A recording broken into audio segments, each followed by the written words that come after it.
What about a big matchup in the NFC North at Lambeau Field where the Packers, the loveless Green Bay Packers, we'll find out, are 2.5-point favorites against Sam Darnold. Get those bees buzzing in my ear. And the Minnesota Vikings with an over-under of 43.5. There they go, Greg. The Hive. They're attacking me.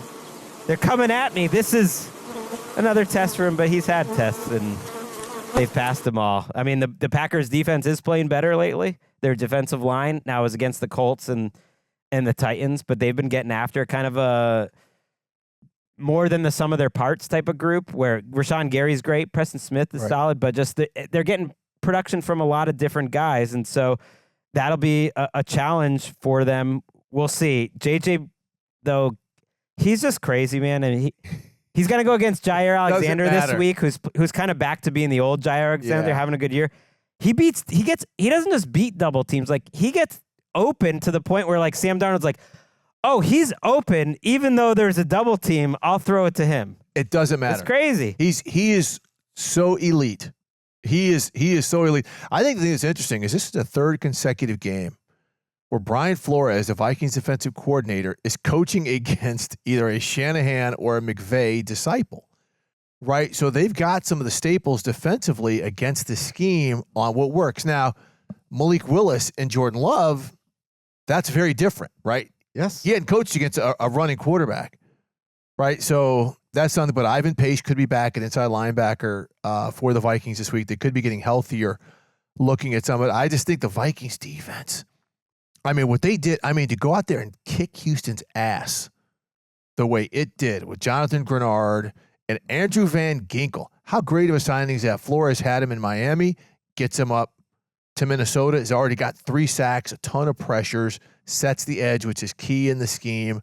I don't know. This is where I think Malik Willis actually gives Green Bay an edge, Patrick. I'm 100% with you, Steve. I can't imagine a situation where you have a guy with an MCL sprain that has to get on an international flight and come back. We saw him kind of hobble out in practice and throw a few passes last week, and now he's playing a defense that's getting pressure on 35% of dropbacks and is converting 11% of those to sacks. Right. They're top 3 That's crazy. in that particular stat. Pressure's coming from every which way. You're having to keep your head on the swivel constantly. Why am I going to send my $200 million quarterback fresh off? Like, he's explaining that he's getting better. I don't want to hear that you're getting better. Like, we have a season to think about here. Why not mix things up? Because as you know, you guys have mentioned, this offense has proliferated its way literally from sea to shining sea in the NFL. Brian Flores has it. He's got it. He's got the players. Why not do something different? He was commenting about the way that Matt LaFleur has gone from West Coast to running this counter trade power type of offense. Like, Flores wants Jordan Love to play this game. Do the right thing here. Wow, that's a bold statement. So you think they'd have a better chance to win with Willis than with Jordan Love limping around? Well, yeah, we don't know if he's going to be limping around. So he was at practice on Wednesday. He did more and more practice last week. He said he was very close to playing last week, which would tend to make you think he's playing this week. They also had him speak to the media. He was in good spirits, usually a sign that he's playing. And Patrick, you think they should caution here and think about the long term and just bench him in a week, even if he seems ready to go? Yeah, we've seen the way that this team can play. And I think with Jordan Love, there's a chance that the Green Bay Packers can win the Super Bowl.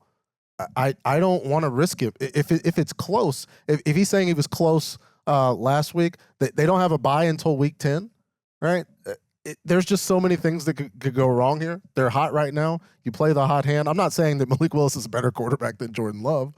I just think if he's not 100%, I don't want him playing against this defense. You know, one way to maybe beat those blitzes is just keep handing the ball off and do some design runs with Malik Willis, who is he ran so well last week. You forget of. It just reminded me of what you see at Liberty, and you just forget what a crazy talented runner he is, just a natural runner he is. And then how do you beat the blitz? I mean, we're asking a lot here. You hit some big plays over the top. I mean, that's what Jordan Love did to him last year. Maybe that's in LaFleur's. They both can throw the deep ball. I got something for you. Okay. What about you have Malik Willis package? Yeah, a little bit of both. I'm not saying platoon these guys, but all of a sudden, okay, wait, Jordan Love's going out to wide receiver. Malik Willis is in here. Okay, what are we looking at? You know, I'm not big on doing something like that, but for a game like this early in the season, put it on film.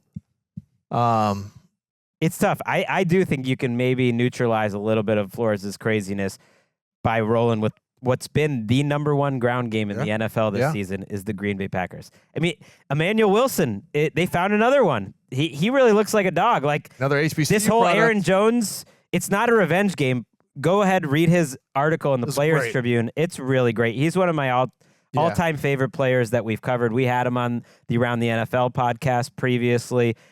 I just love it. Like Wes was such a huge fan of just how he is as a player. He seems like a better person. So I'm sure he's going to get a lot of love from the Packers faithful. And it's worked out for both sides. The Packers got the number one running game and the Vikings got one of the best running backs in the league. Yeah, it's a great matchup. I'm looking forward to it.